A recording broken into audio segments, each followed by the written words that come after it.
Firstly, Chris, thank you so much for joining this madcap lunatic bunch that 3D print and make props. It sounds after having a quick chat with you, actually, you're just as mad as the rest of them. So good. Um, yes, I'm really excited. We're joined by Chris Bartlett today. Amazing career, which we will talk about throughout this. Hopefully, been trained by Anthony Daniels in becoming the true character of C3PO and actually performed the voice as well, which I find terrifying.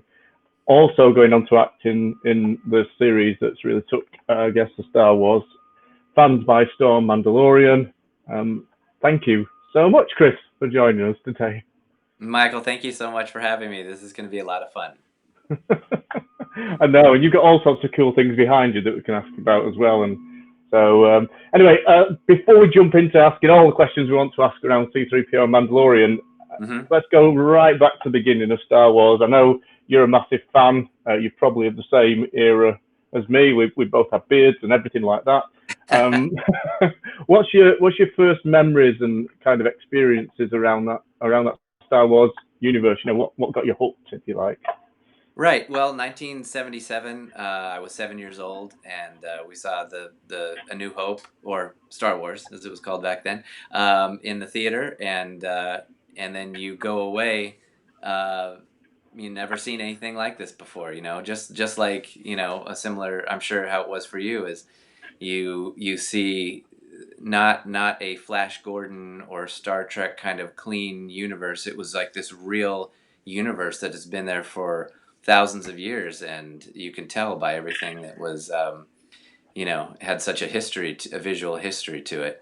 And then it's over, and then you go home, and your imagination is totally ignited, and then the figures come out, and there's no word that there's going to be a sequel or anything. This is just the most amazing thing you've ever seen, and I I wanted to continue to relive it over and over and over. So I got the figures, and I made up all of my own Star Wars stories and adventures in the backyard or at the fireplace or whatever. So that was the beginning for me, and then then you see a few years later you see the making of Star Wars, which I think came out around Return of the Jedi. It was on TV, Hmm. and you get to see all the behind the scenes of. And there's another one in there too, I think, uh, where it was kind of like the behind the scenes that appeared on TV, and anyway, I decided right then. By then, I was about 12 years old. That I either wanted to work for George Lucas or I wanted to make video games, and Okay. and so uh, the video games thing was unrelated to Star Wars. But anyway, that was a big part of my life. But yeah, just being able to see all these people who did this for a living and made this kind of magical universe. I wanted to be involved with that. I remember the making of Star Wars because that C3PO and R2D2 that were pretty much giving you the narration and the link Right. between them. The first time I realised that Mark Hamill was an incredible voice actor because he did Yoda and all sorts of things in that. And then there was making of Empire. There's a series of those, but yeah, I kind of hung on those every word of those Yes. movies at that time. Yeah. Um, So then when Empire was announced, I mean, we were so excited. I'm sure you remember, yeah. Um, and then so after that we realized, maybe there will be another one, but there's 3 years in between these films, Hmm. and all during that time, there's no internet. You have three channels on TV. You could get magazines. Was really the only other. Uh, uh, you know, incoming of information, and so then we just used our imagination and the toys and figures and stuff. So that was really what kept us going as kids during that time. Yeah. I can't remember any films that sort of captured your imagination as much because it was first, and it wasn't just the science fiction. It was just the whole sort of space opera and characters that sat behind it. So I Right, can right. I can still feel the goosebumps that I had from that time. Um, Yes, yeah. uh, So that was my introduction. Not like a lot of people from our that are our age. Yeah, no, absolutely. And I mean, I guess shifting the gear a little bit then from watching the movies to jumping in, because you started making replica costumes, cosplay stuff. I mean, that was, I guess, a hobby at that point, was it? Is that how Yeah, did of you course. how did you shift into becoming a bit more of a hardcore Well, lunatic? it was seeing those first stormtrooper costumes that came out. They're a little bit bobbleheaded, but they looked real. They looked accurate to me. And at the time, I just saw it on a website, and but this website looked terrible. It was hard to use, and it was this guy's store. He was selling them, and so I just wrote him. I was about 30 at the time, and I just wrote him. I said, "Hey, you have such amazing, licensed products on here." Well, I guess that wasn't actually licensed, but he had all the Don Yeah, Post masks and all that stuff, yeah, and and so I just wrote him and I said, "Hey, I'd like to redesign your website in exchange for a stormtrooper costume," and so I redesigned it, and he sent me a stormtrooper costume, and that's when I first started building because I just never imagined, internet was still kind of young, and just never had access to really screen accurate or close to screen accurate reference, like we do now, where it's just a flood every piece of information you could want. So I built that one, and then I thought, and I got on the dented helmet, and I got on the RPF replica prop forum, got in with the 501st, started trooping in 2000, and got my number in TK 409 in 2001, and then I moved on to building other costumes for my kids, Jawas and all the bad girls from Star Wars were my daughters, and um, then eventually built Boba Fett, a special edition Boba Fett. So he's Return okay. of the Jedi head, and let's see, what was I couldn't remember now. It was no Empire Strikes Back helmet, Return of the Jedi outfit, and then built a Tusken Raider, and I, at the time posted a lot of how to Hmm. paint stuff or how to weather stuff or how to build things from nothing, and then I decided, I saw Akira from Japan, who had Oh done yeah. a Attack of the Clones C-3PO, and then I said I want to build a shiny C-3PO, and so that's when that started. That was 2003. Uh, It's got to be one of the hardest costumes, the C3PO to build and certainly to finish. right, because now we can 3D print or 3D model and 3D print anything Yeah. that's available, but at the time, people were sculpting and casting and things like that. So I have a fiberglass partner.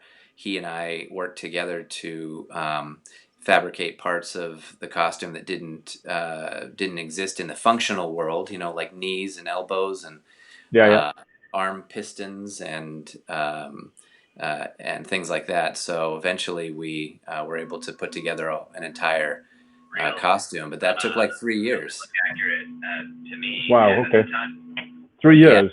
So yeah, so at the end of 3 years, living up in the near San Francisco, I had done some appearances with the 501st with Lucasfilm, as a stormtrooper, and had a friend at Lucasfilm that every once in a while I'd finish another project, I would just share it with him because we're friends, Yeah, yeah, yeah.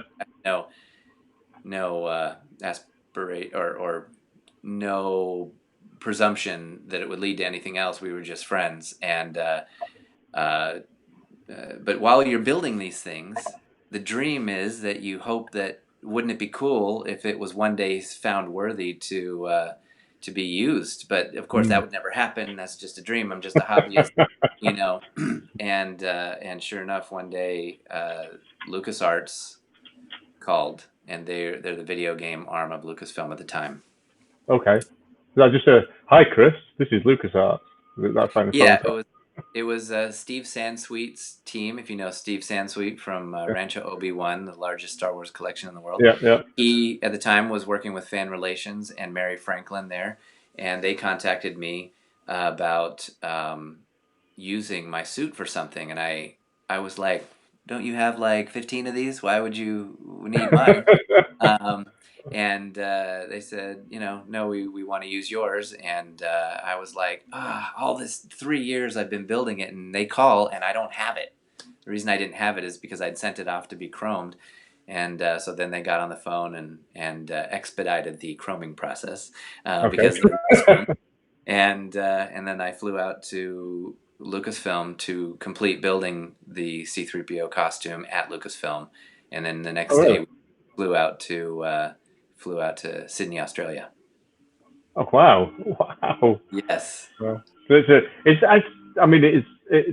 to me, it's always one of the hardest characters both to fabricate. You've got to be a certain build to get into the suit in the first instance. Right. There's not a great deal of C-3POs, I guess, kicking around the world, and they all seem to know each other. Right. There's quite a few now, but you do have to be a certain build, and that's something that has motivated me to watch my droidly figure throughout the year. So it's worked out really well. So when you what was your first gig for LucasArts? That was the one in Australia, was it? Yeah. So what that was is, if you remember the video game Star Wars Galaxies, it was an RPG online, massively multiplayer kind of game, and it had this the system to describe how the character could progress, and it kind of was a really dry presentation, and it was kind of long, and they were doing it for media. But if you have C-3PO giving the presentation, suddenly it's very captivating. And so at the time, this is again 2006, Tom Kane, who is the voice of Yoda and the narrator on Star Wars Clone Wars, he actually stepped in to pre-record some lines for C-3PO, actually a lot of lines, because it was like a half an hour presentation. And so I got to hear the track, and then I animated to it, and then that was the first gig. But then the next one was a McDonald's commercial for the UK, actually. Oh, really? Okay. Yeah. Was that filmed in the UK? No. No, okay. It was not filmed in the UK. It was filmed in New York. Right. Yeah. but C-3PO still had a British accent, so. Okay. I know you had a normal job at this point, as well as gallivanting around the world. Right. So my normal job is I work in games. At the time, I was working on Gears of War, and at Epic Games and Fortnite, and then I'm still in games. I like to say that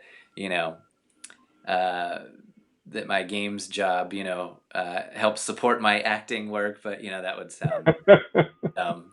It really is my main job, and I'm so grateful for that work to be able to do, and be able to do this as well. I mean, they're both dream jobs, and it was, like I said, what I always wanted to do was work in both. I'd ask you what the guys at work think of your day job, but I guess it's a little bit easier in computer games because you've got that. They already have that mindset. It's all a bit cool.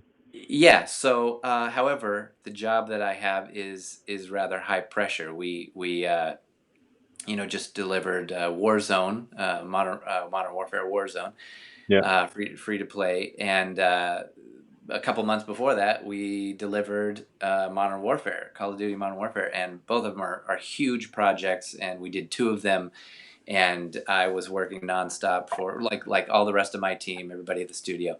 So I don't talk a lot about this work there because I'm focused on that work. However, there are a few guys who do know about my my other job, and they're very supportive as well. My boss knows about it too, but we just try to keep focused on the work at hand there, and this is kind of my secret identity outside of work.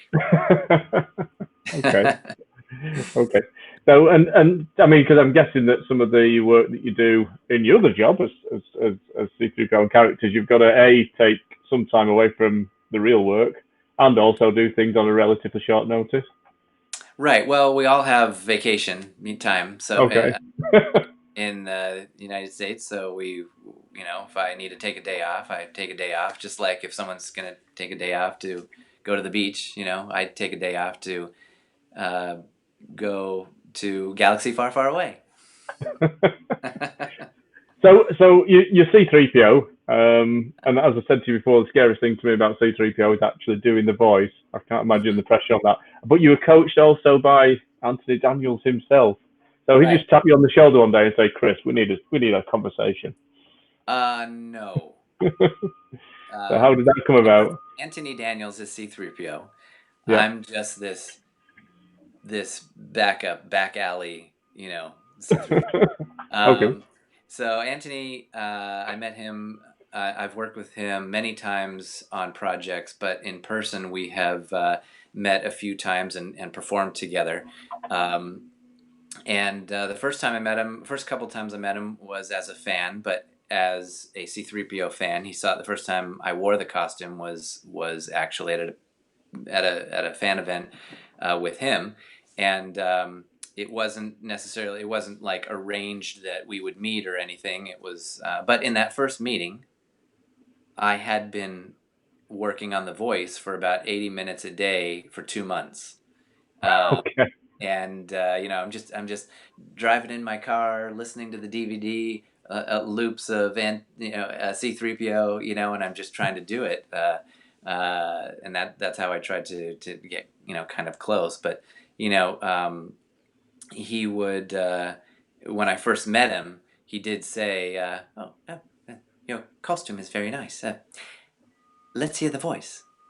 And that, yes, I'm practicing in my car, and that's just me. But then him saying that, all of a sudden it's like Elvis asking a dumb Elvis impersonator to, do the voice, right in front of him. And, you get all nervous and everything. But I said, hello, I am C3PO, human cyborg relations, and this is my counterpart. And he said, very good. And so anyway, that was our first interaction, and then after that, after Lucasfilm had brought me on to do some work with him, a lot of times he would record the lines, and then I would do the body, and then he animation, and they really have to work together. You can't just put on the costume and suddenly magically you are C3PO. You have to have the voice, Anthony Daniels, and all the mannerisms, all of his isolated movements and everything. And you have to do what he would do in every situation. That's, he has a face that is expressionless largely, but you have to look happy and excited or scared or nervous or, and how do you do that with a face like this? It's a lot of it is in your mannerisms. And so that was, but with him, ultimately, I'm just the backup. So he does everything. The good thing for me is that he often doesn't do television, in my experience. And so that's great because then they call me, and I am so happy and honored and humbled to be able to do this work with him. He is such a gift to Star Wars fans in terms of his not only with his interaction with fans, conventions and things like that, but and his accessibility, but also his golden voice. To be able to hear that in so many pieces of media. But this character that he has developed and as a character really sculpted that figuratively, that character is such a gift, I feel like, and he's been very kind to me, and I'm really grateful for that. So there's a video on YouTube if you find Disney did a show at Disney World where he appears with C3PO for the first time, because he doesn't ever appear with C3PO because he is C3PO. And so Disney had written this amazing interaction with him. So we appeared on stage for Disney guests, and it was really really emotionally beautiful kind of meeting. And so anyway, it was, for me as an actor, being able to do it as well was incredible, because this is who I had studied for a long time, and I'm just really happy to, as I work with him, also perform with him. Yeah, I could probably do the whole interview in that voice. That is absolutely outstanding. I've got to say, Oh, thank it's you. amazing, Yes. Chris. Oh, thank you. No, Oh, I, he's the voice, and yeah. again, I am backup whenever. And so, if you saw the Lego Masters, the U.S. version, the show that appeared, that's on Hulu Mm. right now. That's I did the body and the voice for that, because there was a lot of ad lib in it. There was a lot of C-3POs going around and looking at the builders and commenting on, Yeah. and there's not a lot of canned lines for what I was saying. So I got approval to do the voice for that, and I was so grateful to be part of that, just a small part of this character's life. It's amazing. It's amazing. Were you an actor? Because I know you're obviously games, working heavily in games, but did you do any formal acting training, or did that come through, from doing the cosplay and a kind of extension of that? How did? It was a lot of it came from, I was doing costuming, as we called it back then, Yeah, yeah, and as conventions and things like that, just as myself, and with a 501st and Rebel Legion, and I was I just always really wanted the characters to feel really realistic, not like, oh there's a neat costume on a guy walking over there. I wanted someone to mistake it for, is this possibly on loan, from Lucasfilm, or not to presume that, but I wanted to present that sort of experience for people at conventions. Yeah, I was a yeah. person at a convention too, but I wanted to make something magical happen, even if it was just, But that was really my training, was to try and, I'm watching Anthony Daniels or whoever I was watching at the time, if it was Boba Fett or other stormtroopers on, from the films, and then I tried to replicate that experience. And then, since I had the voice that I had built into the or the amplifier built into the costume, then each interaction was a real type of interaction. And then that led to work at Disney World, Mm. where that was boot camp on a magnificent scale, because I had to, all of it was live interaction. And Yeah, yeah. C-3PO was the first masked character at Disney parks who was allowed to talk. And that was largely just because I was just doing the voice, and Lucasfilm and Disney decided it was good enough to do that. So that was how that started. And then Mandalorian came because they knew of my work as C-3PO. Okay, okay. Yes. It's been quite an adventure. I mean, staying with the C-3PO theme, you've obviously had some incredible adventures as C-3PO. But you Mm-hmm. met the president, not the current president, Right. Not obviously. right. It No. was Obama, Yeah. where we were invited to the White House through Lucasfilm to appear for Halloween in 2009, to have meet and greets with White House staff, as well as military families who were coming through to, um, as a kind of a trick or treat situation at the White House. Yeah, yeah. But as that happened, I was called by Lucasfilm, and they said, "Are you available for Halloween in Washington, D.C.?" I said, typically I'm with my kids, but me and the family talked about it, and we decided, okay, fine, I'll go to Washington, D.C. for Halloween. It's, I don't know what it was for. I assumed maybe the Smithsonian or something. And then they said, it's at the White House. We don't know who will be there. We're just going to the White House to appear. And I'm like, wow, this is awesome, fantastic. But Lucasfilm, under high security, had to tell me, we don't know if the president's going to be there. We don't know his schedule or anything like that. So okay, that's fine. I'm just there to work, so it's good. And then me and Chewbacca were getting ready in the green room of the White House, and Chewbacca doesn't have much to do. He doesn't wear pants. He just puts on his belt, and he's ready to go.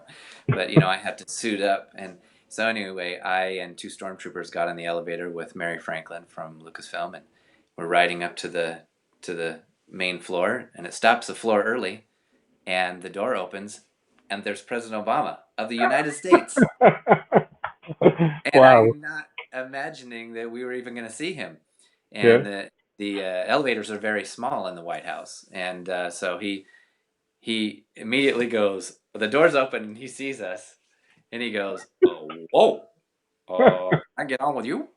And so he comes in and he stands next to me, and I'm trying not to poke him with the pointy elbows and everything. Anyway, he said, "You guys look awesome," and I said, "Why, thank you." And he is. So then when I get off the elevator, I turned to Mary Franklin and said, "Why, he seemed very friendly," because he's the administrator of this facility, and so I played it kind of like the Lando moment, meeting C-3PO. And then later we went up and entertained with him and the guests, and got an amazing photo with him and Michelle. And 18 months later, then I was able to get that picture. And so we have it hanging up in the house. It's pretty. And he's a warm, no matter how you vote. Yeah. How we vote in the United States. He is a very warm, welcoming individual. Just very, very, laid back but charismatic. It was amazing to meet a president of the United States, no matter who it is. And I look forward to meeting more. I'd just tell you, how would you keep in character, and don't you, without going, oh, kind of.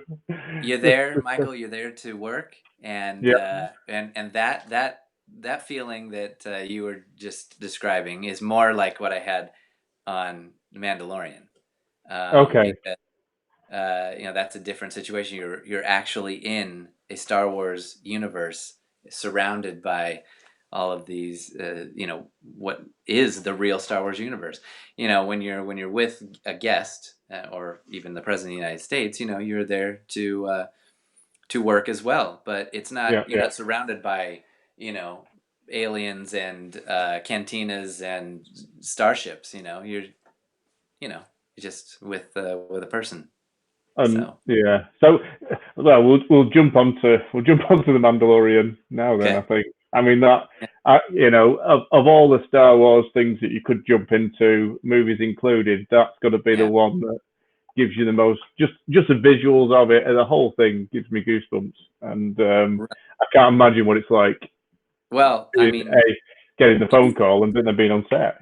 Yeah, you can imagine what that's like, because it's just like that, how you would imagine. I mean, I started with a text, someone who works on the show who I know, but I didn't know he was working on the show because it was all super top secret. Tim Martin, he's a filmmaker, and so he worked on the show, and he said, "Hey, Chris, are you available tomorrow to do a screen test?" And I said, "Yeah, what's it for?" I thought maybe it was for one of his films or something. He said, and then during our conversation, he intimated that he was working on The Mandalorian, and I was like, "Wow, I would do anything. I'll be an alien garbage pile in the background if if I could be." And anyway, so that was, I found out the next day when I went down, was a test fitting for Zero, Q90, the bounty hunter droid who appears in The Prisoner, episode 6, and episode 3 in the shootout. But anyway, when I got down there at Legacy Effects, I saw the design by Brian Mattias of Zero, and realized that this was a droid bounty hunter. I was like, I was born for this. I've done Boba Fett. I've done C-3PO. I couldn't be more happy. So what we did was I got to see the costume, and then I put it on, and then we did a screen test, and they just handed me a blaster, and as an actor, you want to bring ideas to a character. You know, you don't want to sit around and wait for them to tell you what this character's like, which they didn't. They didn't tell me anything about what this character was like. But I just going into it, I thought, okay, maybe I'll mix C-3PO and Boba Fett because bounty hunter droid, maybe a little bit of Forlom in there. Not a lot of action from Forlom, but anyway. And so I just plus he's kind of bug-like, so I just moved around. How would he move around? He's probably very calculated, like Boba Fett. Looking around and investigating. But he's got to be quick on the draw. So that's how I did it. And then I didn't hear anything. And then I got another call, and they said, "Hi, this is Sarah from production. I'd like to. We want to see if you can come down to do a fitting for the Ferryman." And I was like, "Oh, I guess I didn't. Get zero. Okay, that's fine. I'm happy to do whatever the Ferryman is." And she said, "Oh no, you got zero. They didn't tell you that. Oh, sorry. Anyway, so I was like, are you serious? That's amazing. So yes, I'll do the ferryman, who sounds like a shirtless forest creature who has hooved feet and furry legs. Maybe he plays a flute. That doesn't sound like Star Wars, but I'm happy to come down for that. And I said, "Can you tell me a little about the character?" She said, "He's an alien and he plays a flute." And I was like, "Well, okay, Lord of the Rings, I guess." So when I went down, when I got the email, I read it as I realized it was the ferryman, which in mythology is the character who brings the dead across the river to the afterlife. And I thought, okay, cool, this will be really cool. And then when I got down and saw that it looked like a cousin of the Kubaz in A New Hope, who was the spy who lets the sand troopers know, they're back in Day 94. I was so excited as well, and that was actually my first day of filming was as the ferryman. Oh, fantastic! They're both incredibly iconic characters in the Mandalorian. Yeah. You kind of hit it big time on those two, I think. Right. I was so excited, and that first day, you can tell it's exactly how you imagine. Like I said, Michael, that first day of filming on the set. I'm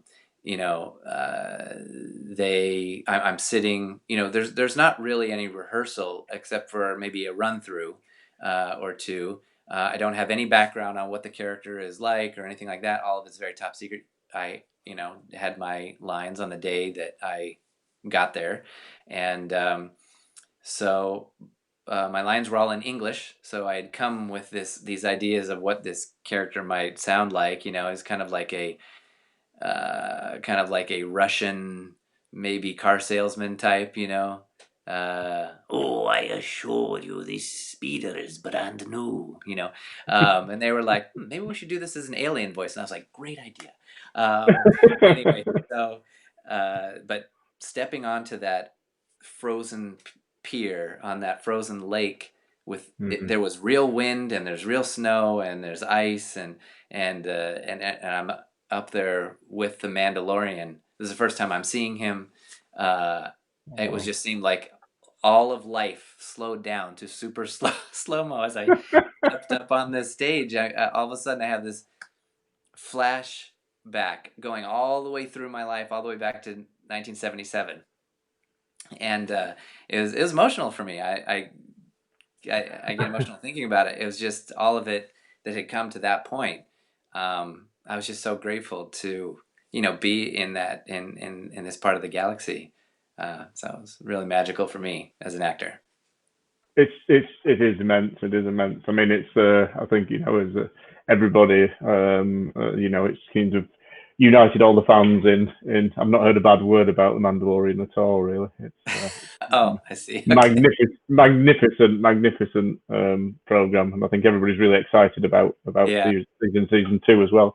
So you get on. How long were you on set on the Mandalorian? On season 1? Many times. Right. Okay.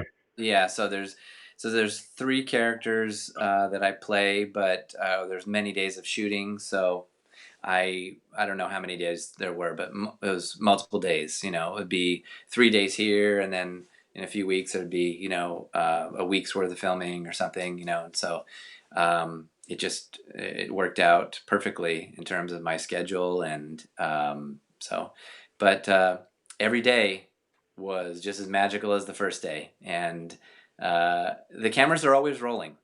Yep. So I tried to maintain in character as much as possible, because really that was all the time I had to practice, to rehearse, because my call time is say if it's six in the morning or 8 in the morning or whatever, and then half an hour later I'm in the costume and we're shooting. So it's not like I had a lot of time so in between takes I would just do all my rehearsing. So the very first time I put on the costume at Legacy Effects, I had to walk from the table where it was built over through the studio to the shooting area. And so as soon as I put it on, I was practicing. I'm walking like I'm gliding, through the office, and staring menacingly at people, as I walk by. And he looks like a praying mantis, right? Yeah. Anyway, so that's how I ended up. I watched a bunch of videos of praying mantis bugs, and Okay. that's how I played it. They're very isolated in their movement. Their head is totally separate and from their body, and very spooky. So that's how I played him. But yeah. And I understand Tim, the lovely Tim from the group, has sent you something special. Oh That'd yes, be yeah, right to yeah. share. So Tim, who is a 3D printer in your group, right? Does indeed. He Yeah. he worked with Skylude 3D Props, who his name is Boone, who modeled a full-size Zero helmet, and he's done other scales of Zero, and so this week this arrived in the mail. Let's see if I can put this. Here we go. This is my own life-size Zero helmet. We are Look at reunited that. again, old friend, and lots of details on that. I'm amazed that Boone and Tim were able to identify all of these details just from screenshots of the show. But there are a lot of them. A Yeah. lot of Zero gets a lot of cool close-ups, and then keep watching Disney Gallery, the Star Wars The Mandalorian. You may see some more behind-the-scenes stuff of Zero and other amazing creatures on the show. Yeah, I think we've got a picture actually of that, Chris, which you've not really got to describe. We can just put it sort of in the background. Okay, so this is in episode 3 of the Disney Gallery show. This is a screenshot of that, and this is while we were filming episode 3. The Sin, I think it was called. It was when all the bounty hunters descend on Mando, and so this is a shot of me sitting in the cantina. You'll see my ammo belt is different in episode 3 than it is in episode 6. But you also notice something else here in this shot. This is one of my most asked questions when I am asked about Q90, is you can kind of see there from the waist down, he doesn't look as mechanical as he does on the show. No. And so you'll have to infer what you will from that. Yeah, no, that's on the latest episode 3, isn't it? Oh, hello. Hang on. Hello, okay. I'm back now. Yeah. Yes. So that's from the latest, from episode 3, isn't it? From the gallery. Right. Yes. So if you go watch Disney Gallery, Star Wars: The Mandalorian, episode 3 is about the cast. Has some great revelations that have not been revealed before about Brendan Wayne, who is the body of Mandalorian, and Lateef Santos, who is the stunt version of Mando, and then they work with the voice and sometimes body of Pedro Pascal, and the three of them together make the Mandalorian. And then there's also a spotlight on on Carl Weathers and Gina Carano, beautiful, amazing, talented people. And the first time I met Gina, everything is secret. Nobody knows what anybody else is doing. And so I was just on the set getting some crackers and cheese in between stuff. And Gina is standing there. And so, we were just talking. I just introduced myself. I said, "Oh, I'm Chris." I said, "What's your role today?" Because, again, nobody knows what anybody's doing. And she said, "Oh, I'm Gina. I'm playing a shock trooper." And I was like, "Oh, cool. Like a really super sweet background extra, you know?" And I had no idea. And so then I went back to my chair and I was like, she seems like she's maybe a person of some importance. And so I just looked her up and I realized it was Gina Carano, famed MMA fighter. But other than that, I had no idea what her role was on the show. Excellent. But So couldn't be a sweeter, more humble, more relatable, more girl next door kind of a person. I mean, she's just super nice, and that comes across in her interviews and her interactions with fans too. She's a real deal. You do the same as the rest of us. Then you kind of speak to people, and then you Google them quickly on the phone in the background. Yeah, doesn't everybody do that? Yeah. When I knew who Werner Herzog was, and when I was another day eating grapes by the craft table, I'm dressed. I look awesome from the waist up. We'll just say that, as Zero. And so I was standing there, and you talked about excitement before. I was freaking out of my mind, just like you would be, being on the set doing this, but you were also there to tell a story, and to it's a great responsibility to tell a Star Wars story in the Star Wars universe, not only to fans, but especially to fans. That's the main thing. And so, but inside you're super excited and you just want to explode, and so, but you just have to contain that. So inside I'm like, all my emotions are exploding, but on the outside I'm playing it pretty cool. This is what I have to do. Now, however, when I stopped and Werner Herzog and I were chatting, I just let it out a little bit, and I was like, "Isn't this exciting?" I said, "Isn't this exciting?" And he goes, "This is serious. We are playing characters, breathing life into characters who don't exist anywhere else. We have an important responsibility," and I was like, "Yep, that's just what I was doing." But I mean, in those 2 minutes, that was a masterclass in for me of what we were doing there and the great responsibility that we have as actors and performers, to continue this universe. Anyway, so it was. I was so grateful for that moment as well. That's what makes me. It's so interesting. The Mandalorian. It's the first Star Wars thing, if you like, that's gone outside of the Star Wars genre. So the new Star Wars films have gone.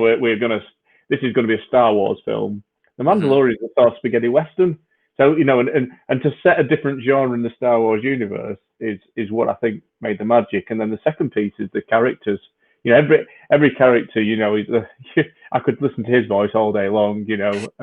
Every character has got such presence. I mean, did you meet Carl Weathers? Did you kind of? Oh yeah. So as the first time I met Carl was as Zero, and I had the head on, so seeing through the eyes was a little bit foggy, but I'm just seeing mostly silhouettes. And I hear this booming voice coming from the cantina. I don't know who that was. I didn't even know he was on the show. Nobody knows, again, anything. So I hear this booming voice coming out of the cantina. I was like, wow, that sounds like a really incredible character. I don't know who that is. Must be someone, a big deal. So then he comes out.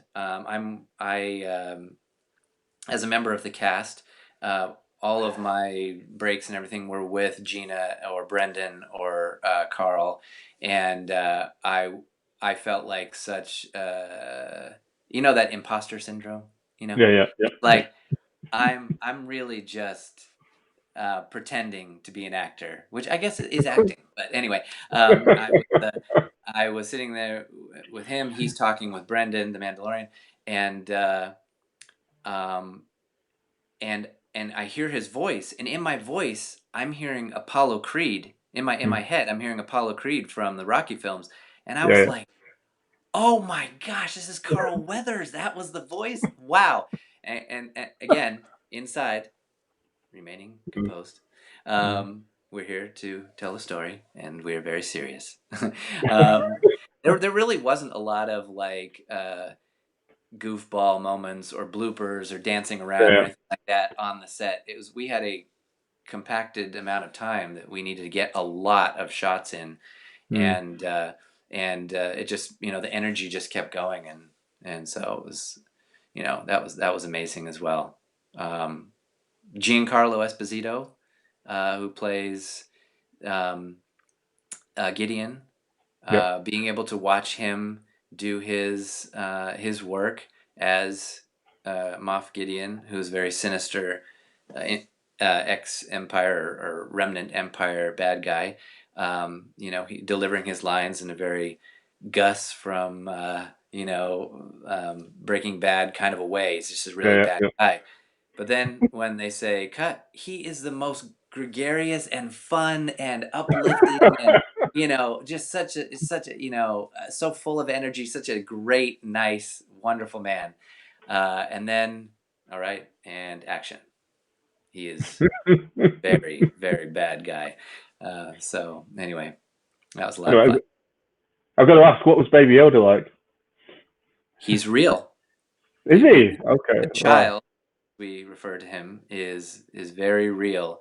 There was nothing in any of my shots that was not in front of me while I was shooting. So I shot with, no pun intended, I shot with the child. And he is magical. His eyes blink, his mouth moves, his hands, he plays hide and seek. It was incredible, and he's very, you'll see in Disney Gallery that he is a combination of technology and very, very talented puppeteers. But when you see he is real, and he looks very real, and is very real. So that was really fun to be able to work with him. Plus, he's adorable. I mean, those big dark eyes.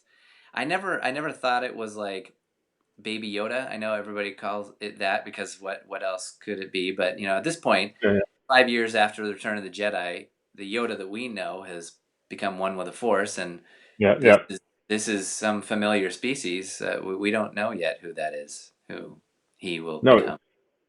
It could have gone horribly wrong. That character, there's been mixed on small cute things, but it has been a phenomenon. I will say, go ahead. It's fantastic. We were talking to Tim Berry, who did a lot of the animatronics for the prequels. No, sequels anyway. He works in animatronics, and he said, you just kind of sat there in awe to work out how they did this thing, and he's in the profession. He just said it is probably one of the best examples he's seen of physical effects. Right.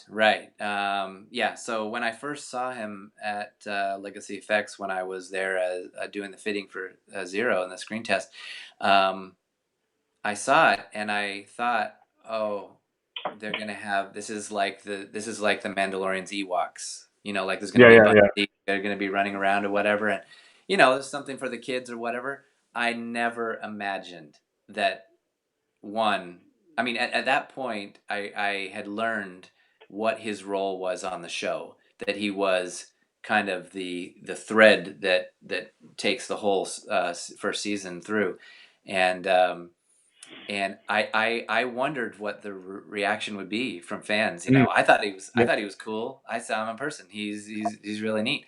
But I just didn't imagine that he would be so well received. I hoped he would, and I'm so glad he was. That's what I said. It just seems such a massive gamble. You know, with the Ewoks were had a mixed kind of reviews, but he's just been perfect. I think. Yeah. I think they, you I mean, know. the thing is, Star Wars is for kids. George has said, and John and Dave have also said this, that Star Wars is for the rising generation. It is a way to teach or to present morality lessons through the hero's journey. And really, that age is about 7 to 12. And so you have to remember, we're adults and we're watching it and we like it, and maybe there's some things we might feel is childish, but we're not actually the audience. The audience is that rising generation. Sure. Like Joe Campbell talked about the hero's journey, and so George is always mindful of that, and I think Dave Filoni and Jon Favreau, they totally get that, and so they have brought all those principles of the hero's journey into Star Wars and continued them. And yeah, we might see stuff like Jar Jar Binks and the Ewoks and Baby Yoda, but those are all have a purpose in the story and for the audience. So I think I mean I love all of it. I'm one of these people who is easily entertained by Star Wars. I love all of Star Wars. Yeah, okay, there's stuff you could explain. Oh, that's not technically, explainable or whatever, but I love it, and I'm so happy to be part of it. So That's yeah, that's my view. I mean, I do just kind of generally ask about what the feelings are around all of the new films and the new areas. But yeah, no, my view is miserable 50-year-old men are not the best people to judge what is a science fiction adventure. uh-huh. However, I'm not a miserable 50-year-old man. I'm a 7-year-old with a beard. It's kind of Exactly, like, exactly. That's oh my right. God. So I've come I out of mean, every movie and gone, this is fantastic. right, Michael. We get more droids, more starships, more trips through hyperspace, more aliens and cantinas and bad guys and troopers. I mean, like we get more. I mean, Yeah. what is there to complain about? We get an amazing continuation of our childhood. So I'm just so grateful for it all. No, it does. It does. And I think that the thing we've got now laid on it is social media, which is suddenly everything is ripped to pieces and analysed and all that kind of stuff, which we didn't have. But if you applied that to Return of the Jedi when that came out, you'd with there was lots of things in there that you can imagine that would have been taken in a more of a negative view today. But let's leave all that behind and let's Sure. be 7-year-old children with beards until Yes, the that's right. the coronavirus is clear, and then we can shave off and we go back to being Right. I'm probably normal going to be human beings. shaving this off soon anyway, but yeah, being Yeah, yeah. being in a costume, it's not great. Have the beard. No, no. Well, I said to you before we joined, I watched all these '80s movies where the general visual picture of time passing is that you have a beard. So Right, right. Time has do been that. passing. Exactly, the Steven Seagal movies when he woke up in a Right. coma. Anyway, so yeah, I think you've already you've given us what your thoughts are on the current movies and also obviously the Mandalorian. Are you in Mandalorian series 2, and what's your thoughts on Mandalorian series 2? Because I'm going to ask you a question that you'll dodge, and I guess this is probably one of them. uh, I will say I love working on the Mandalorian, Yeah. and uh, I'm really happy that we were able to wrap before the quarantine, so we'll have a full season in for season 2 in the fall that everyone has to look forward to. We can put what I love about Star Wars is that it's an escape from whatever. I mean Yeah, yeah. that's what I love reading. That's what I love video games. That's what I love cinema, and because it's an escape. Not that not that there's a terrible life to escape from, but there's a lot of pressure, to work or with family or whatever, and it's just a fun for me escape, and so I'm just really really happy that fans are going to be able to have a full new season to look forward to in the fall. Sure, sure. And of course, everybody's wearing masks, and so you're all filtered anyway. You can carry on working in this, Yes, this corona I'm work. totally comfortable wearing a mask. Yeah. Yeah, you are socially distanced and all that kind of stuff. Yes. Yeah. Okay, that's brilliant. I could talk to you all day, Chris, to be honest. But anyway, we do need to start to Okay. wrap up. Finally, what's any future projects? I mean, what does the next couple of months and 12 months look like for Chris? Dare you Yeah. share? So, well, a lot of the work that you're going to see is stuff that we've just finished. So there's 5 more episodes of Disney Gallery, Star Wars: The Okay, Mandalorian. And there's going to be lots of stuff revealed in there, just like this week. And I'm sure you'll see more creatures and more droids coming up in those brilliant. episodes, as well as uh, the fall season. And so we've been seeing a lot of rumors and stuff online about season 2. I don't know how that. I don't. I would only caution to wait for the season to believe. Some of the things that are coming out. All of us have seen magic before, and we don't want to see.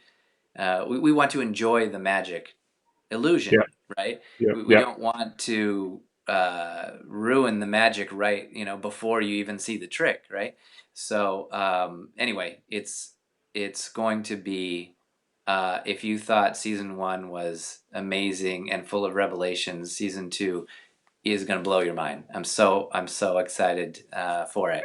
So yeah, I think so we those are can. the things that are coming up now because of the quarantine. I've been working on my own projects. There's a film that we're working on just for fun. Just a group of us are making something called Sands of Fate, which is a Star Wars fan film that Okay. is a by the same director, Tim Martin, who did um, Birth of a Monster. So if you Yeah. go on YouTube, look for Birth of a Monster, Star Wars, and then on my Instagram you'll see some previews of Sands of Fate, which happen in the Star Wars universe. And something I'm really proud of these 2 films is that they focus on story Mm. and not just a lightsaber fight or a blaster fight in the forest. They actually are stories, and they have twists to them and turns and characters, and so I'm really proud of that for when we do reveal it. But anyway, there is a teaser for it on my Instagram. But yeah, if you just look up Sands of Fate, you'll be able to see. In that one, I play a couple of characters. One of them is I get to bring Forlom, bounty hunter, to life. Oh wow. Before, and he'll be in full action. We've only seen him standing very sinisterly with Yeah. his M34, blaster, awaiting his orders. But now we'll be able to see Forlom in action and what that would look like. So I'm really excited for that. You've got the life that 7-year-old me dreamed of, I've got to say. Yeah, yeah. I mean, all of us. Yeah, I'm really grateful to be able to live these, that have these experiences and work with these people, have these opportunities. But it all came, Michael, from just like you're doing stuff that you are passionate about, and your passion shows through your work, and Mm. people see that. It's like a light in the darkness that radiates, that people really are attracted to that. And so you just keep doing what you're doing, building what you're building, and you will find that one day those efforts will turn into something bigger than you could have possibly imagined. But that's more of what I'm doing now is I'm building stuff. working on my own Zero now, and building stuff for Sands of Fate, as well as other hobbies like I'm into old cars and motorcycles, and so I'm Yeah. building an old car, restoring another movie character. Okay. So yeah. Okay. There's that as much information as we get. Well, I mean, it's on my Instagram. I'm build. I didn't know how interested you were, but Oh, I know. it is a '58 Plymouth, a I red That's what 50. I had. That's what I had in the back. I've not seen your Instagram, but when you said restore an old car, that was the one. That's exactly where I was going, Chris. She's sensitive, Hmm. but if you're nice to her, she'll treat you well. And so, Wow. so anyway, there's a whole story about that too, which involved sadly death. And but she hasn't been on the road for 30 years, and so this week we finally got her running, and she's back on the road after 30 years, in her barn tomb. Wow. Yeah, Wow. You yeah. so anyway, thank you.